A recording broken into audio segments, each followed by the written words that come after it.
Hello everyone and welcome to the next lecture. आज की class में हम लोग करेंगे एक और क्वेश्चन जीएसटी से रिलेटेड, ताकि अकाउंटिंग फॉर जीएसटी का जो पूरा कॉन्सेप्ट है, सेट ऑफ वाला पूरा कॉन्सेप्ट हमें अच्छे से समझ आ जाए। तो हम लोग करने वाले हैं इलस्ट्रेशन 6। यहाँ लिखा है pass entries in the books of mister Gopal assuming CGST at the rate of 6% and SGST at the rate of 6%। First transaction लिखी है Gopal purchase goods for ₹1,50,000 from outside the state and made payment by cheque. तो अब सबसे पहली चीज़ इस question में क्या है, हमारे को दिया हुआ है कि CGST का रेट 6%, SGST का भी क्या होगा, इक्वली होगा। तो अब अगर तो इंट्रा स्टेट ट्रांजैक्शंस होगी, हम लोग लिख लेंगे यहाँ पर ये चीज़। हमें हर ट्रांजैक्शन में देखना होगा जो ट्रांजैक्शन है, अगर तो वो होगी इंट्रा स्टेट तो क्या होगा, CGST लगेगा और SGST लगेगा। रेट हमें ऑलरेडी दिया हुआ एट द रेट ऑफ 6% और एट द रेट ऑफ 6%। अगर होगी इंटर स्टेट, मतलब कि टू डिफरेंट स्टेट्स में आउटसाइड द स्टेट कुछ हुआ, तो क्या होगा, IGST लगेगा। और हमें अच्छे से पता है कि IGST होता है क्या है, IGST होता है CGST प्लस SGST, मतलब कि IGST कितना है, 6 + 6 विच इज़ इक्वल टू 12%। तो जो जो ट्रांजैक्शन हमारी इंट्रा स्टेट होगी, मतलब with in the state transaction हुई, वहाँ पे हम लोग CGST SGST लगाएंगे at the rate of 6% each. और जो भी इंटर स्टेट ट्रांजैक्शन होगी, it is between two different states, तो क्या करेंगे, तब हम IGST लगाएंगे जिसका रेट क्या है, 6% + 6% 12%। ये चीज़ हमें अच्छे से पता है। साथ ही में क्वेश्चन करते वक्त हमने क्या देखना होता है कि हमने GST पे किया कि GST रिसीव किया। पे हम कब करते हैं, पे हम करते होते हैं इन केस ऑफ परचेज, जब गुड्स परचेज करेंगे, या फिर कब पे करेंगे, जब भी हम लोग एक्सपेंसेस पे करेंगे, तो तब इनपुट टैक्स वर्ड यूज़ होना है। अब वो input tax, input CGST, input SGST भी हो सकता है अगर इंट्रा स्टेट वाली ट्रांजैक्शन हुई, और वो इनपुट IGST भी हो सकता है अगर इंटर स्टेट वाली ट्रांजैक्शन हुई। साथ ही में अगर हमने GST रिसीव किया है, रिसीव कब करेंगे, सेल के केस में या इनकम के केस में रिसीव करेंगे, जो कि हमारे लिए लायबिलिटी हो जाती है, तो उसका नाम होता है आउटपुट टैक्स। फिर से अगर इंट्रा स्टेट ट्रांजैक्शन हुई, आउटपुट CGST, आउटपुट SGST, और अगर इंटर स्टेट ट्रांजैक्शन हुई तो आउटपुट IGST। तो बस ये इतनी सी चीज़ें ध्यान में रख के हम लोग स्टार्ट करने वाले हैं ये वाला क्वेश्चन। तो लिखा हुआ था Gopal purchase goods for ₹1,50,000 from outside the state and made payment by cheque. तो अब हमने परचेज करी है from outside the state. Purchase करी है, इनपुट वर्ड यूज़ होना है। आउटसाइड द स्टेट से करी है, मतलब कि इंटर स्टेट ट्रांजैक्शन है, मतलब कि IGST वर्ड यूज़ होना है। तो वर्ड क्या यूज़ होना है, इनपुट IGST। इनपुट IGST हम लोगों ने पे किया है, जो कि क्या है हमारे लिए, इट इज़ एन एसेट। हमने परचेज करते वक्त टैक्स पे किया है, आगे चल के हम इसको एडजस्ट कर लेते होते हैं अपनी लायबिलिटी में से। तो सीधा हम लोग इसकी जर्नल एंट्री लिखेंगे। आपने प्रॉपर जर्नल का फॉर्मेट बनाना है और साथ ही में नरेशन भी लिखनी है। तो मैं यहाँ बिना फॉर्मेट के जर्नल एंट्रीज लिखने लगी हूँ यहाँ पर। तो पहली जर्नल एंट्री बनी परचेजेस अकाउंट डेबिट। कितने की परचेज करी, हमने परचेज करी है 1,50,000 की। साथ ही में परचेज करी थी तो इनपुट वर्ड यूज़ होना है, और साथ ही में इंटर स्टेट थी क्योंकि वहाँ लिखा हुआ है आउटसाइड द स्टेट, तो IGST वर्ड यूज़ होना था। तो इनपुट IGST अकाउंट डेबिट कितना, यहाँ पर हम लोग लिखेंगे IGST का रेट क्या है, 12% है। तो 12% ऑफ 1,50,000 कितना बनता है, ये बनता होता है 18,000। तो 18,000 हमने इनपुट IGST पे किया है, which is an asset for us. आगे चल के हम इसको एडजस्ट कर लेते होते हैं लायबिलिटी निकालते वक्त। और 2 बैंक अकाउंट, बैंक के थ्रू हमने पेमेंट करी है। कितनी पेमेंट करेंगे, इसका टोटल 1,68,000, क्योंकि परचेजेस की पेमेंट तो करेंगे ही करेंगे, साथ ही में क्या, वो टैक्स भी हमने पे किया है, इनपुट IGST, उसे भी हम लोग पे करेंगे। ऐसे करके फर्स्ट ट्रांजैक्शन ख़त्म। तो वहाँ पर जब भी आप लोग ऐसा क्वेश्चन करोगे, आप लोग पहले ऊपर दिखाओगे भी कि IGST का रेट क्या होता है, वो होता है CGST प्लस SGST, तो 6% + 6% 12% वो रेट निकलेगा। नेक्स्ट ट्रांजैक्शन देखेंगे, यहाँ लिखा है ही sold goods for ₹1,00,000 outside the state on credit. तो अब इसने क्या किया है, उधार पर सेल करी है आउटसाइड द स्टेट। सेल करी है तो इसने जीएसटी रिसीव किया है तो आउटपुट टैक्स वर्ड यूज होना है। अब क्योंकि लिखा हुआ है आउटसाइड द स्टेट, इसका मतलब क्या, इंटर स्टेट है, आईजीएसटी वर्ड यूज होना है, मतलब कि आउटपुट आईजीएसटी हम लोग रिसीव करेंगे which is a liability for us.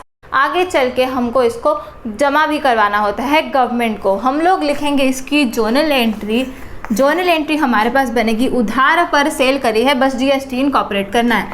तो उधार पर सेल करी, debtors account debit, total amount से यहाँ डेटर्स के आगे वैल्यू आएगी। 2 सेल्स अकाउंट, कितने की सेल करी हमने 1 लाख रुपीज़ की सेल करी है, और 2 हमने जीएसटी रिसीव भी करना होगा। तो कितना रिसीव करेंगे हम लोग, 2 आउटपुट आईजीएसटी, क्योंकि हमने सेल करी इसलिए आउटपुट वर्ड यूज़ हुआ, क्योंकि इंटर स्टेट थी इसलिए आईजीएसटी वर्ड यूज़ हुआ। कितना होगा ये होगा 12% ऑफ 1 लाख, जो कि क्या बना 12,000 रुपीज़। तो इस डेटर ने हमें कितने पैसे देने हैं, सेल वाले पैसे तो देने ही देने जितने के गुड्स लेके आए, साथ ही में परचेजर ही हमेशा जीएसटी पे करता होता है, अच्छे से पता है ये चीज़ हमें। तो 1 लाख प्लस 12,000, 1,12,000 रुपीज़ ये डेटर हम लोगों को पे करेगा। ऐसे करके ये जर्नल एंट्री भी हमारी ख़त्म होती है। बस ध्यान में क्या रखना होता है, ये जो हमें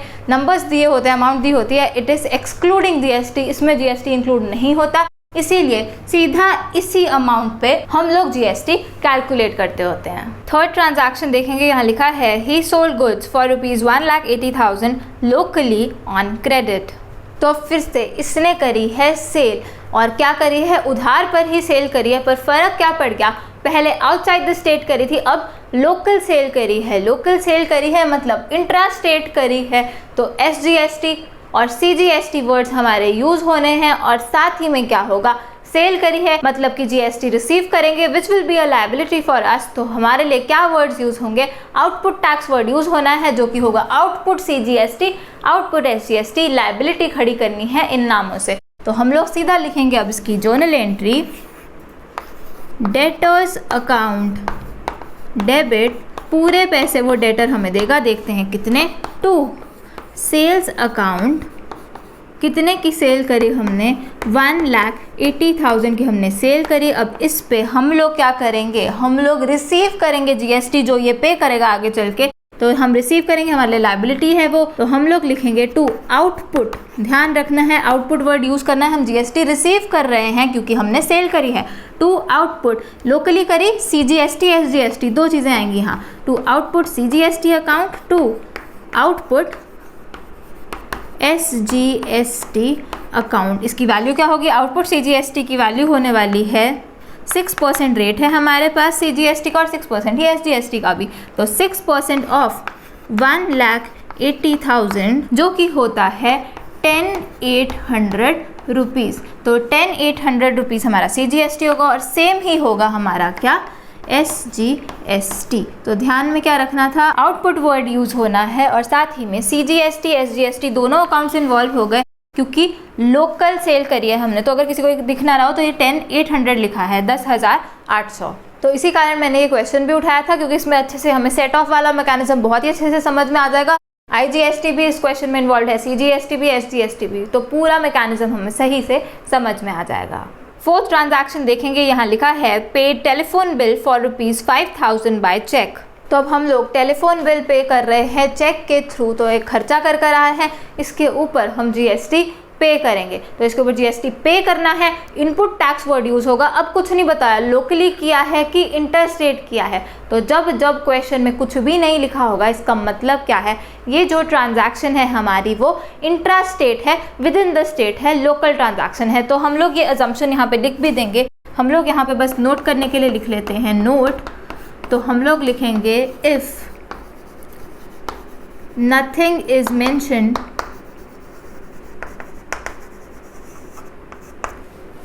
it is assumed that the transaction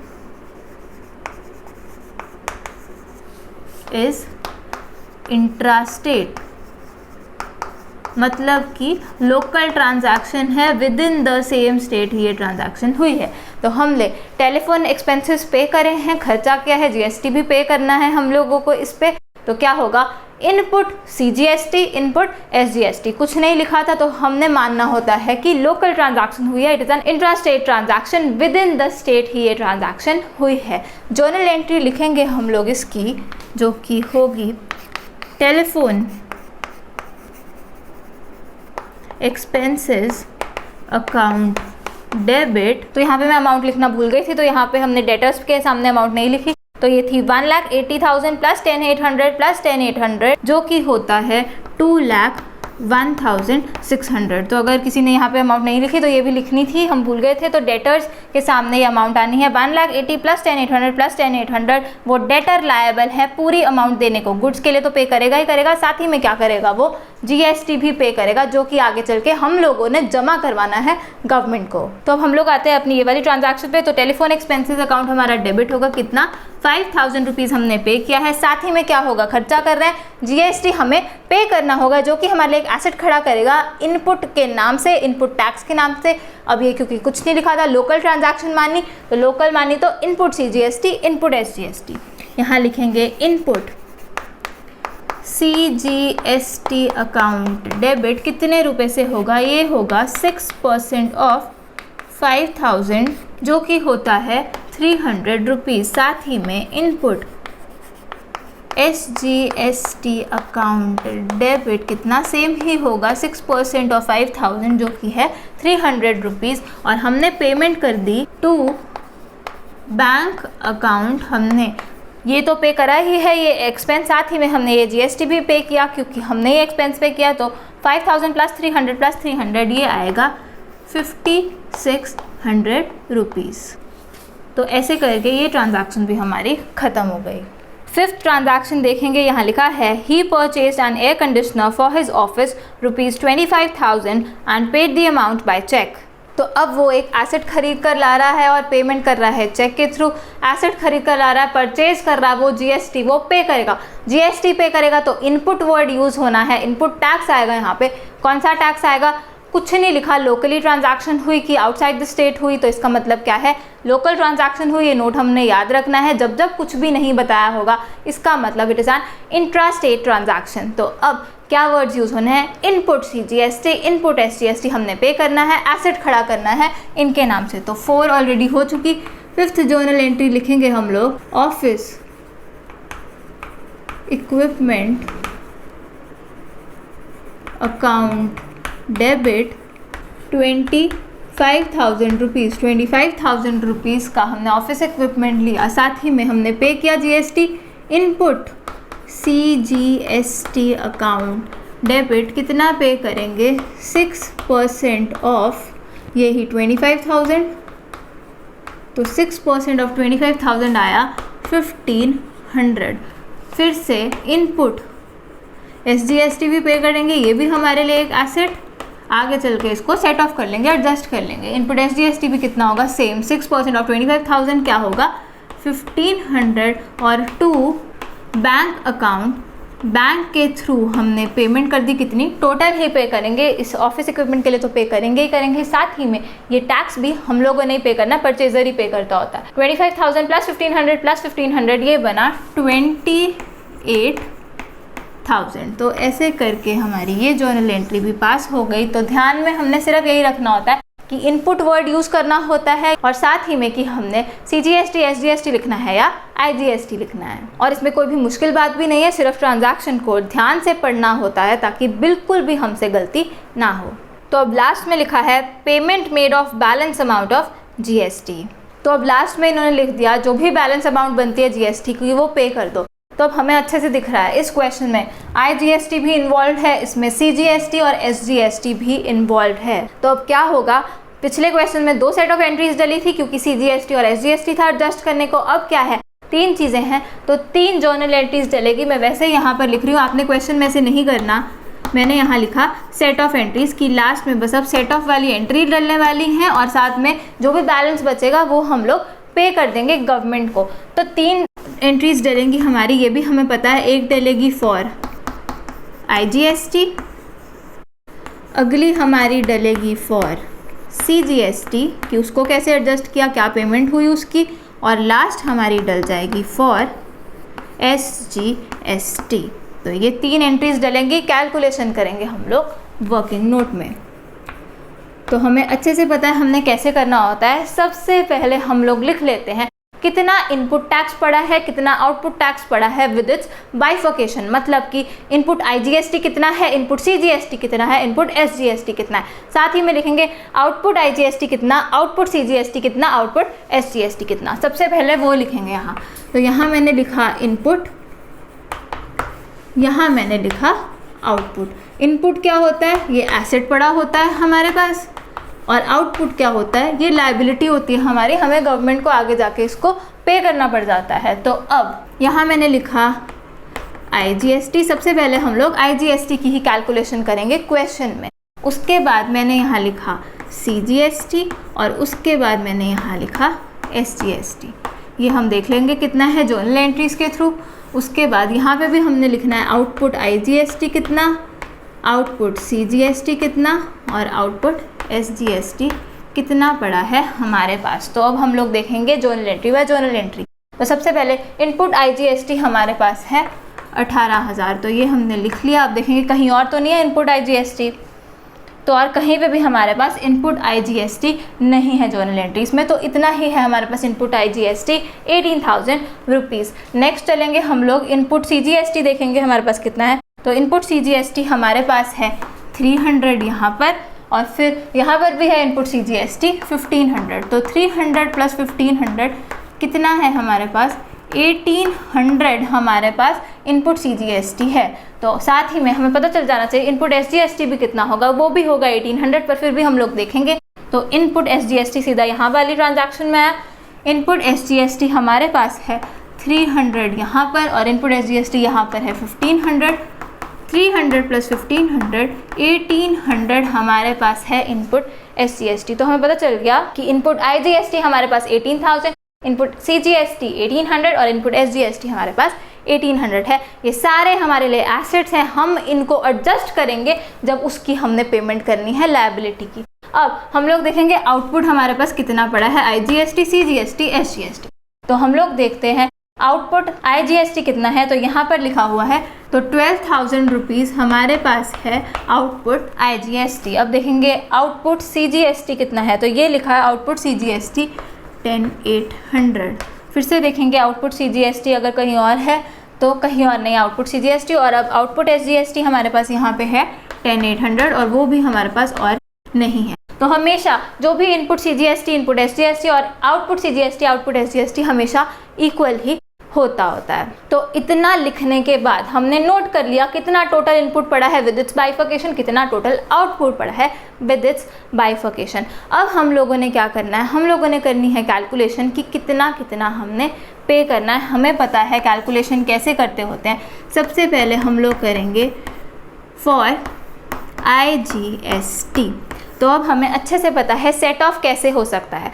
set of ऐसे होगा, IGST से तो IGST भी सेट ऑफ कर सकते हैं, CGST भी कर सकते हैं और SGST भी कर सकते हैं। मतलब कि टू पे IGST, CGST and SGST can be used. फिर हमने देखा था टू पे CGST सिर्फ IGST और CGST यूज़ हो सकता है, और टू पे SGST सिर्फ IGST और SGST यूज़ हो सकता है। मतलब CGST, SGST आपस में एडजस्ट बिल्कुल भी नहीं हो सकता, ये चीज़ बिल्कुल ध्यान में रखनी है। तो सबसे पहले हमेशा हम लोग IGST को ही एडजस्ट करेंगे, उसके बाद हम CGST पे आएंगे और उसके बाद हम SGST पे आएंगे। सबसे पहले IGST के लिए कैलकुलेशन करेंगे। आउटपुट टैक्स में से माइनस करते होते हैं इनपुट टैक्स।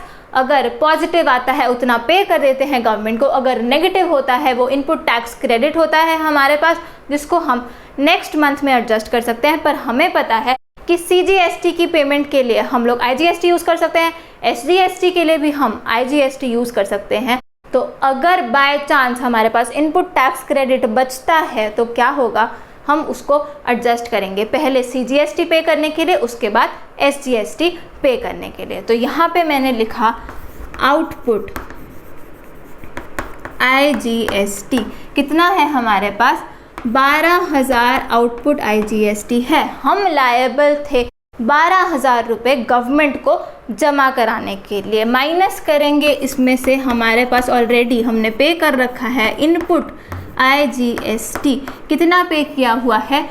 18,000 हम लोगों ने ऑलरेडी पे किया हुआ है इनपुट IGST। लायबल थे 12,000 पे करने को, कर रखा है पे 18,000, 6,000 एक्स्ट्रा पे कर रखा है। ये जो वैल्यू आ रही है ये -6,000 आ रही है। नेगेटिव जब वैल्यू आती है इसका मतलब क्या है? उतना इनपुट टैक्स क्रेडिट है हमारे पास, अभी भी एक्स्ट्रा इनपुट टैक्स हम लोगों ने पे कर रखा है, तो उसको हम CGST SGST की एडजस्टमेंट के लिए ले लेंगे अगर क्वेश्चन में CGST SGST है। अगर नहीं है तो वो क्या होगा? वो बैलेंस हमारे पास बचेगा इनपुट टैक्स क्रेडिट में और नेक्स्ट मंथ की लायबिलिटी को पे ऑफ करने के लिए उसको यूटिलाइज किया जाएगा। तो इस केस में -6,000 आ रहा है हमारे पास। तो ये क्या है? ये है बैलेंस ऑफ इनपुट IGST या फिर इनपुट टैक्स क्रेडिट। तो इतना हमारे पास एक्स्ट्रा ये पड़ा हुआ है। तो अगर तो क्वेश्चन में CGST SGST ना होता तो क्या करते? ये वाला 6,000 रुपीज़ हमारा नेक्स्ट पीरियड में हम यूज़ कर सकते थे। एक्स्ट्रा एसेट, अभी भी एसेट हमारे पास बचा हुआ है। कितने रुपए का?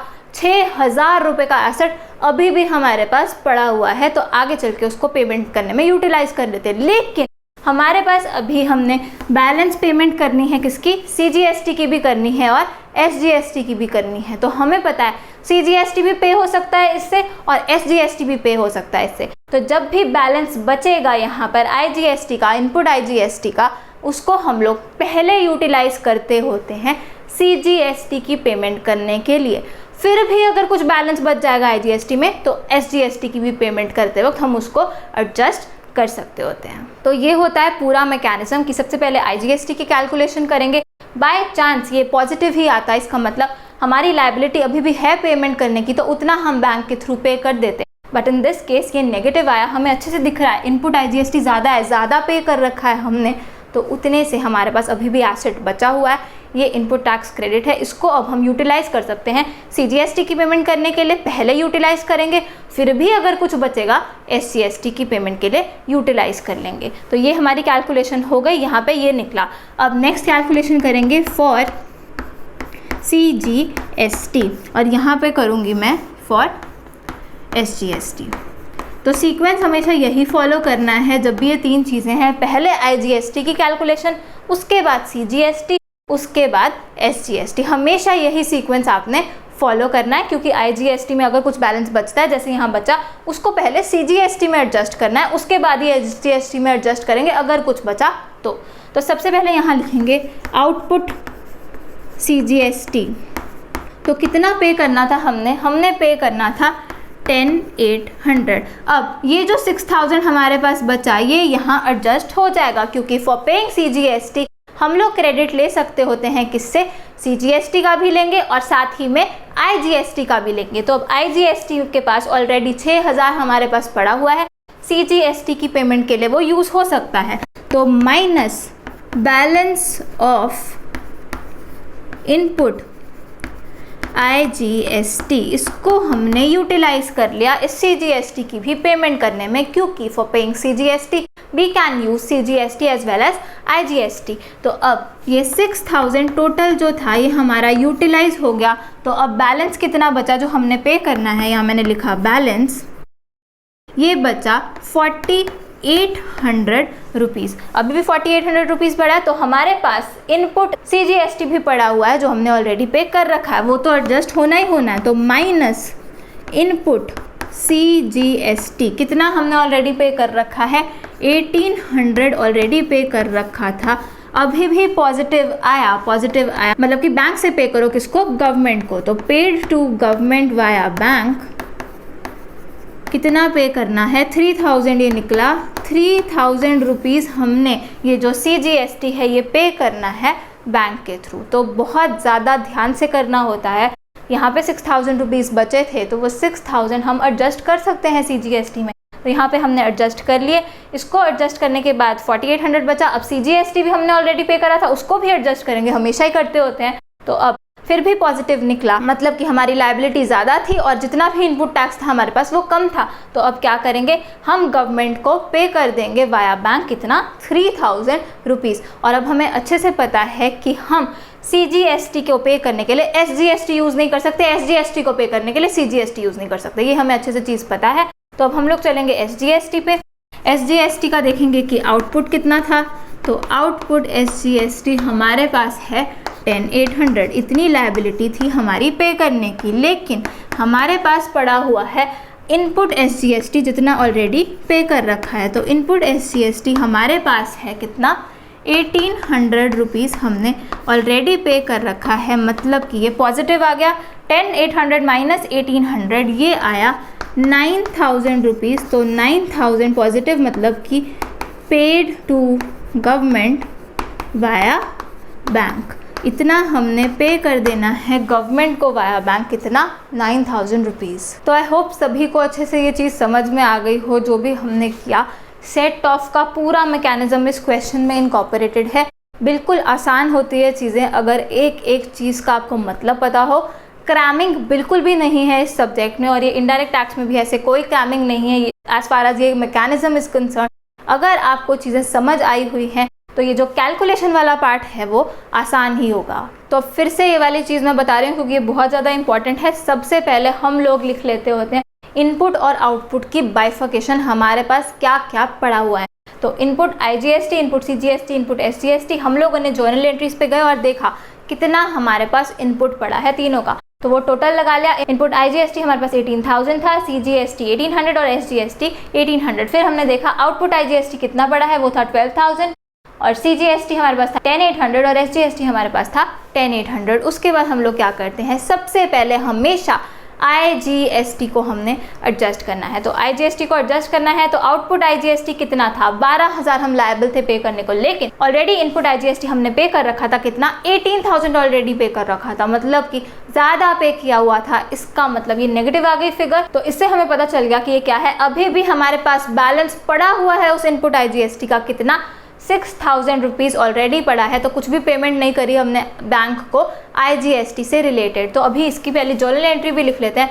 यहाँ पे सिर्फ क्या किया, एडजस्ट कर लिया हमने IGST कितना, 12000 हमने एडजस्ट कर लिया, क्योंकि ये 6000 कहाँ यूज़ कर लिया, जो 6000 बचा हुआ था CGST के टाइम हमने एडजस्ट कर लिया। तो यहाँ पे सिर्फ एडजस्टमेंट की एंट्री आनी है, नो पेमेंट रिगार्डिंग ये IGST, कुछ पे तो करना ही नहीं पड़ा हमें। तो इसकी जर्नल एंट्री बनेगी आउटपुट IGST अकाउंट डेबिट कितना, 12000 रुपये। 12000 की लायबिलिटी थी हमारी, पूरी की पूरी पे ऑफ हो गई, क्या यूज़ करके, इनपुट IGST यूज़ करके। तो टू इनपुट IGST अकाउंट, फिर से कितना, 12000 ही हमने यूज़ किया है IGST की पेमेंट के लिए, क्योंकि बाकी का जो 6000 था वो एडजस्ट कर लिया CGST के लिए। तो जब इसकी एंट्री डालेंगे तब वहाँ पे लिखेंगे वो 6000। यहाँ पर क्या है, IGST के लिए सिर्फ इतनी चीज़ हुई है, आउटपुट IGST अकाउंट डेबिट, हमारी पूरी की पूरी लायबिलिटी खत्म हो गई। तो डेबिट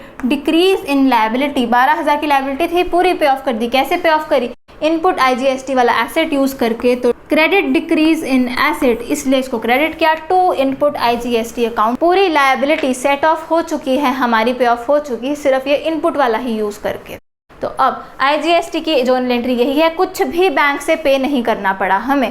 अब चलेंगे CGST वाली एंट्री पे। तो यहाँ पे क्या हुआ, आउटपुट CGST हमारा था 10800, हम लायबल थे 10800 पे करने को, लेकिन हमारे पास कुछ बैलेंस बचा हुआ था इनपुट IGST का। तो अब इनपुट IGST अगर बच जाता होता है तो पहले CGST के लिए पेमेंट के लिए यूज़ होता है, उसके बाद SGST की पेमेंट के लिए यूज़ होता है। तो अभी 6000 बचा था तो हमने एडजस्ट कर लिया यहाँ पे minus balance of input IGST। तो फिर भी हमारे पास क्या बचा, 4800। तो अब CGST तो यूज़ होगा ही होगा, तो माइनस इनपुट CGST कितना पड़ा था, 1800 पड़ा था।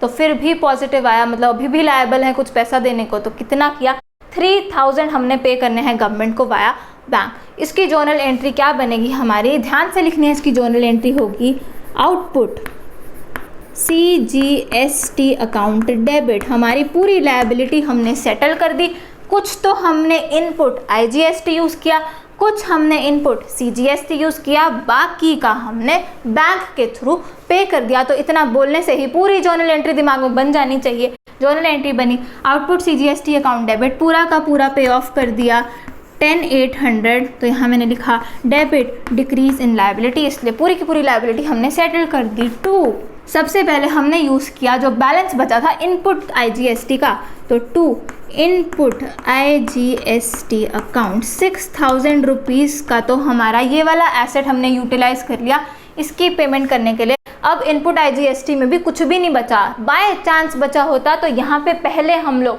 इनपुट IGST माइनस करते और फिर जाके इनपुट SGST माइनस करते। आई होप सबको सब कुछ अच्छे से समझ में आ गया हो और हर एक चीज़ विद लॉजिक समझ में आई हो। तो अब इनपुट IGST हमने यूज़ किया था, तो 2 इनपुट IGST हमारा ये एसेट ख़त्म हो गया, डेबिट डिक्रीज इन एसेट, इसलिए इसको क्रेडिट किया है। फिर हमने यूटिलाइज किया इनपुट CGST, तो 2 इनपुट CGST अकाउंट, कितना पूरा का पूरा यूटिलाइज कर लिया 1,800। तो फिर से डेबिट डिक्रीज इन एसेट, हमारा ये वाला एसेट भी पूरा खत्म हो गया, IGST वाला भी पूरा खत्म हो गया।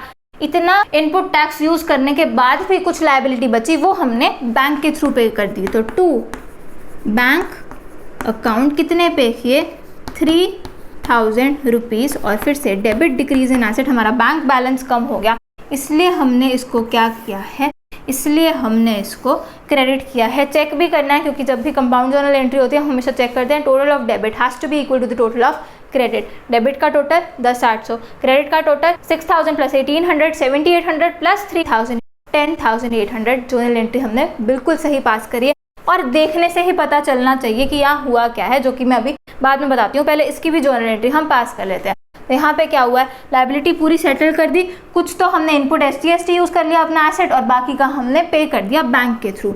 तो आउटपुट SGST अकाउंट डेबिट, पूरी लायबिलिटी सेटल करी 10,800 रुपये की। 2 इनपुट SGST अकाउंट कितने रुपए 1,800 रुपीज़, और 2 बैंक अकाउंट, फिर भी बैलेंस बच गया था तो वो बैंक के थ्रू हमने पे कर दिया कितना 9,000 रुपीज़। रीजनिंग फिर से यही, डेबिट डिक्रीज इन लायबिलिटी इसलिए इसको हमने डेबिट किया, क्रेडिट डिक्रीज इन एसेट इसलिए इनपुट SGST क्रेडिट हुआ, और डेबिट डिक्रीज इन एसेट हमारा बैंक बैलेंस कम हो गया इसलिए बैंक अकाउंट हमारा क्रेडिट हुआ। तो ऐसे करके हमारा पूरा क्वेश्चन यहाँ ख़त्म हो जाता है। अब यहाँ पे पता क्या चलना चाहिए, देख के ही पता चलना चाहिए IGST को कैसे सेटल किया है। पूरा IGST को हमने सेटल किया है कुछ इनपुट IGST को ही यूज़ करके। CGST को कैसे सेटल किया है, CGST को सेटल किया कुछ तो IGST वाला इनपुट यूज़ कर लिया, कुछ इनपुट हमने यूज़ किया CGST वाला, बाकी फिर भी बैलेंस बचा था वो बैंक के थ्रू पे कर दिया। SGST में क्या हुआ, कुछ तो हमने इनपुट SGST यूज़ कर लिया और बाकी कुछ बचा था वो हमने बैंक के थ्रू पे कर दिया। तो जर्नल एंट्री देख के भी सही से समझ आना चाहिए क्योंकि जर्नल एंट्रीज हमने कंबाइंड नहीं की, क्योंकि कई बुक्स क्या करती हैं कंबाइंड जर्नल एंट्री डाल देती होती है तो उसमें सही से पता ही नहीं चल रहा होता कि क्या यूज़ किया गया है किस चीज़ को सेटल करने के लिए। तो हमने वैसे जर्नल एंट्री बिल्कुल भी नहीं डालनी कंबाइंड जर्नल एंट्री, क्योंकि उससे समझ ही नहीं आता कितना किसके लिए यूज़ हुआ है। हमने जर्नल एंट्री हमेशा अलग अलग डालनी है, जितने टैक्स होंगे IGST की अलग, CGST की अलग, SGST की अलग, ताकि हमें देख के ही पता चले कि क्या क्या यूज़ हुआ है किस किस चीज़ को सेटल करने के लिए। तो ध्यान में रखने वाली बात क्या हो गई है GST में, ध्यान में रखने वाली बात हो गई परचेज कर रहे हैं, एक्सपेंस पे कर रहे हैं, GST पे कर रहे हैं, GST पे कर रहे हैं, इनपुट टैक्स वर्ड यूज़। फिर अगर सेल कर रहे हैं, इनकम रिसीव कर रहे हैं तो क्या GST रिसीव करेंगे हम लोग, जो कि लायबिलिटी होगी हमारे लिए, आउटपुट टैक्स वर्ड यूज़ होगा। फिर देखेंगे साथ में इंट्रास्टेट था, इंट्रास्टेट था तो जो भी है चाहे इनपुट चाहे आउटपुट, CGST SGST, इंट्रास्टेट था तो जो भी था तो वो क्या होगा IGST वर्ड हमारा यूज़ होगा। फिर जो हमने ध्यान में रखना है वो है ये सेट ऑफ वाला मैकेनिज्म। तो पहले हम लोग सारा लिख लेते होते हैं इनपुट और आउटपुट की बाइफिकेशन, उसके बाद सबसे पहले IGST की कैलकुलेशन होगी, फिर CGST की, फिर SGST की। IGST में अगर कुछ बचता है उसको पहले यूज़ करते हैं CGST में, फिर भी अगर कुछ बच जाता, यहाँ बचा ही नहीं था, बाय चांस कुछ बचता उसको यहाँ पे पहले हमने माइनस करना था, फिर ही हम इनपुट SGST माइनस करते। और साथ ही में बिल्कुल याद रखना है CGST और SGST आपस में एडजस्ट बिल्कुल भी नहीं हो सकते। तो इसी के साथ ये वाला जो क्वेश्चन है वो यहाँ पे ख़त्म होता है और GST का टॉपिक भी है जो यहाँ पर ख़त्म होता है। आई होप जीएसटी सभी को बहुत अच्छे से समझ में आ गया और साथ ही में अकाउंटिंग में कैसे उसको करते होते हैं वो भी सही से समझ आ गया हो। अब नेक्स्ट लेक्चर में हम लोग टॉपिक स्टार्ट करेंगे परचेजेस बुक का, मतलब कि कंटिन्यू करेंगे वो सब्सिडरी बुक्स वाला टॉपिक। तो this is it for this lecture. I will see you in the next video. Keep smiling and keep learning. Bye bye.